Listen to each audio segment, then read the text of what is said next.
I could at first I couldn't say anything. It was just I would just go and couldn't say anything, and I really couldn't move. But as I kept fighting and fighting, the more I tried to fight, then I finally got my mouth open. I didn't say no Jesus or nothing like that. I cussed the thing out. Whatever it was, I cussed it out and tried to fight it back. And it lessened. Whatever the heck sleep paralysis is, I woke up from that. I guess so that would be my only one experience if you want to talk about ghost or something, you know. Has anyone ever tried to explain sleep paralysis to you? No, I have never received a medical or scientific explanation that made sense to me. So I've often wondered, because I don't believe that mess that the devil is riding my back and that. I don't believe that. Yeah, my stepfather used to tell me as a child that he had similar experiences, but he would say it was the devil. And he scared me and my little cousin so bad, we ran and we went and got the Bible and slept with it all night long. But nobody has ever told me, like, well, yeah, this on a scientific level or, you know, what have you, this is what that is. It's more or less so placated to the devil or demons or what have you. Yeah, it's supposed to be demons. Yeah, and I've had them more than one, so I would have to really be possessed because I have experienced them. But not close together, but it's been a while. But I really and truly believe that every time I experience them, there was something really, really heavy on me that was just, I just believe it's stress-related. I believe. I've never had the sleep paralysis, but I used to have extreme night terrors. And it was really weird because, like I said, things don't frighten me so easily, and I would have these, you know, violent dreams. And even my roommate, he actually recorded me one night, and I was speaking in all these weird languages that nobody could recognize, and then it was like somebody picked me up off the bed by my foot, and like my leg went straight up in the air. I'm laying on my stomach, and my leg went straight back into the air, almost at a 90-degree angle, and so people were kind of freaking out, like he thought I was possessed, this and that. And, you know, he waked me up and he's sitting there telling me I'm talking in tongues, and I'm like, but possessed people can't talk in tongues. You know, and so it was kind of an experience where I got to experience it. It's like when people were pointing their finger at you, talking about you're possessed, you must have evil inside you, this and that, and it was all because of what they were afraid of. Me, on the other hand, I kind of knew where the dreams were coming from. It was more psychological than anything else, so. But it was definitely an experience. And it is an experience. What was that, Anna? Oh, I was saying it was all about the mind. All about the mind. Yeah. I wonder how much of it is imagination. If I really did experience anything, I probably would have or have already chalked it up to imagination.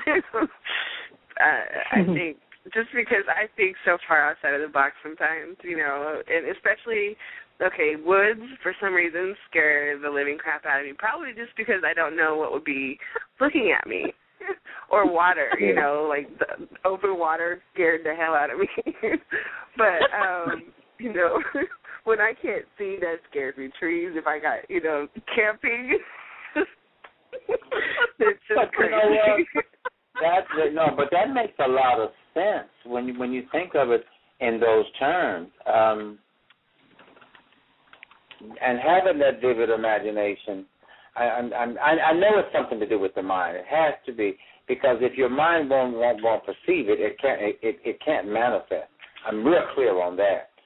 So I just wish that in one of those situations there was a way that I could be taped up to something to record what my brain waves of what was going on, or to even record what was going on, because it is a little frightening, and when I wake up, I'm afraid to go back to sleep. That's the only time I'm frightened.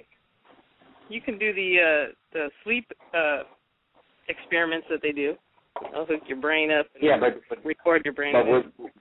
But will I have one of those episodes then?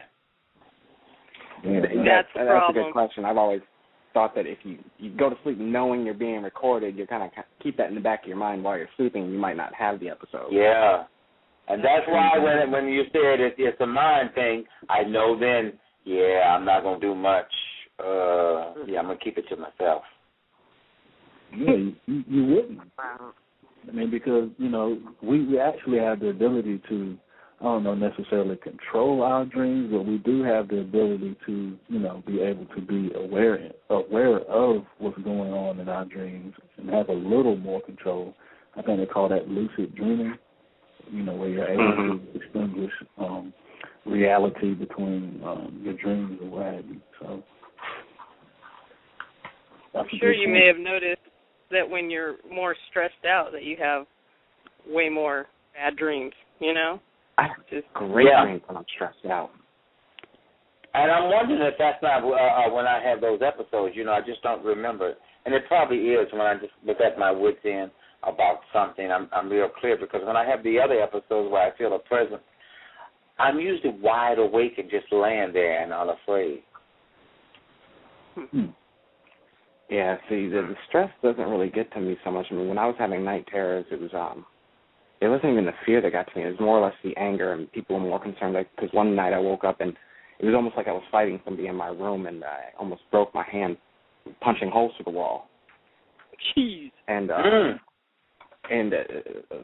the time, actually, I was, they were trying all these different medicines on me, these mood stabilizers and antidepressants and this and that, and that was really having more of an effect on me than anything else. So what I learned from myself is that I don't really have nightmares, but I have more or less chaotic, violent dreams when there's a substance involved, like alcohol or some sort of pharmaceutical medication.